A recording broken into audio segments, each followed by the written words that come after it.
Hey, what's up, everyone? Welcome back. And in today's video, I'm going to show you how to program an ESP32 using MicroPython. Now, MicroPython is just a lightweight implementation of Python that is built for resource-limited microcontrollers. And we already know that C and C++, those languages, they offer speed, memory efficiency, and precise hardware control. The question that might come is, why do we need to go with MicroPython since we have C and C++ that gives us the best we want? Now, if you're programming controllers or microcontrollers in C or C++, you know you have to do certain setup that might take your time. And MicroPython is going to cut that setup because Python is having high level of abstraction and it's good for faster prototyping. That's all what I can say about MicroPython. If you want to prototype fast, it's good. And also, Python has a simple syntax compared to C and C++, and it's beginner friendly, to be honest. So, for people who just want to experiment with electronics and have fun, then MicroPython is definitely going to be the best for them. Unlike people who want to become engineers and understand everything deep, like knowing everything about the hardware, how to manipulate registers, and stuff like that, right? So, that's why we go with MicroPython faster prototyping and the high level of abstraction that it gives. I will be showing you how to flash the MicroPython firmware into ESP32. As well, we are going to interface ESP32 with RGB LED and we'll be writing our code in Python. So you need to have these things ready with you. The ESP32 microcontroller, mini breadboard, RGB LED, and you need a USB cable that will connect your ESP32 and your computer. And last thing that you need is the Tony IDE, which we will be using to flash the firmware. There are two ways to flash this firmware.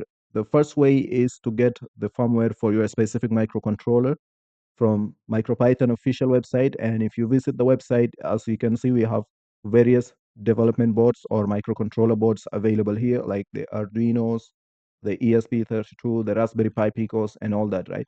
So you can download the firmware from here and then flash them into your microcontroller. And the next is through the Tony IDE. And in Tony IDE, you're not going to get all the controllers like you find them on MicroPython website. So you just click on this and select the interpreter and select the drop down menu.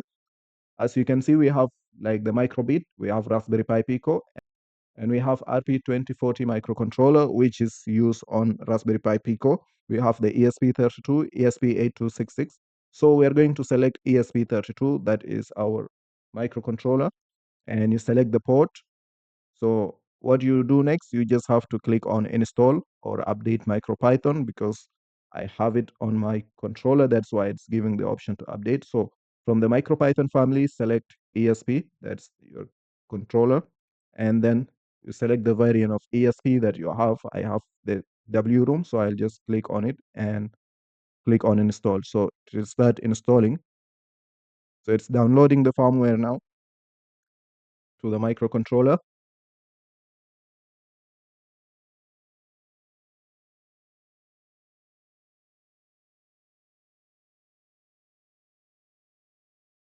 So now it is downloaded and it's now going to flash the firmware. So at this point, you have to press on the boot button so that it can flash the firmware into your microcontroller. Otherwise, it's going to fail if you don't do that.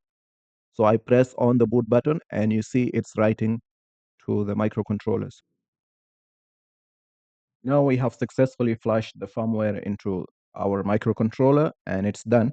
So we just close this and next, the thing that we are going to do now is to write the code so we can interface the RGB LED with this ESP32. And if you see here, we have like 4 terminals on this RGB LED, and you have to go and check what type of RGB LED you have because it comes in two configuration. There is common anode and common cathode. And on your ESP32, you have to select the pins that support pulse width modulation. That's normally pin 12, pin 14, pin 27. You have to select those ones. So after doing that, you have to come here to the IDE and create new file. And just before writing your code, try to save it. It will give you two options. One option is this computer and another option is MicroPython device. So you're going to select the MicroPython device, which is ESP32 to do that. So I'll just give it, or I'll give this file as RGB rgb.py, and you see it's saved here. So now we can write our code and upload it to the microcontroller. So I'll say from machine import pin and pulse width modulation, and I'll say from time import sleep. Next, we will initialize. Okay, before moving ahead, let me just explain this import. Machine is basically MicroPython hardware interface, and pin is going to let you control the GPIO pins. And this PWM is going to enable the pulse width modulation, which is perfect for dimming the LEDs. And this line here is just for delays. Sleep is for delays. So we can go ahead and initialize the pulse width modulation channels. I'll define a variable of red, that is for the red LED, and I'll say assign it pulse width modulation. And the pin number is going to be GPIO 12, and I'll give it a frequency of 1000, which is reasonable for human eye. We will do the same for blue as well, green.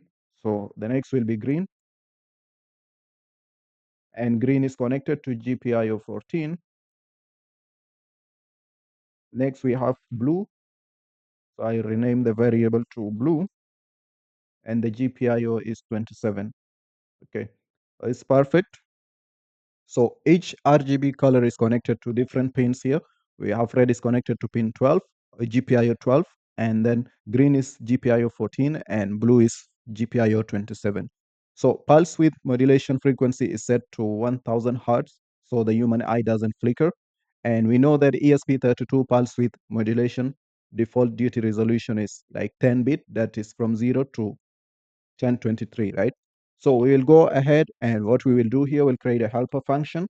I'll say create a function, and I'll call it set color, and I'll pass three arguments: red, green, and blue. So what I'm going to do, I'll say red dot duty, it is for the duty cycle, and pass R, and I'll say green dot duty, and I'll pass G, and lastly we have the blue dot duty B. So this is for the duty cycles. What we are going to do next is the color cycling loop. So I'll create a loop here. I'll say while true, set color. Now we are going to turn on the red. So it will be 1020. That means red will be fully on, and green is going to be off as well. The blue is going to be off. And then we give it a delay of 1 second. So next we will turn on the green. So I just copy this and paste it here. So this time we'll have green as on while red and blue are off. So it will be 0, comma 1023. This one is fully on while the rest are off. And lastly, we will turn on the blue while the green and red will be off. So it will be 0, comma 0, comma 1023. And then we can run the program. And if you see here, the colors are changing.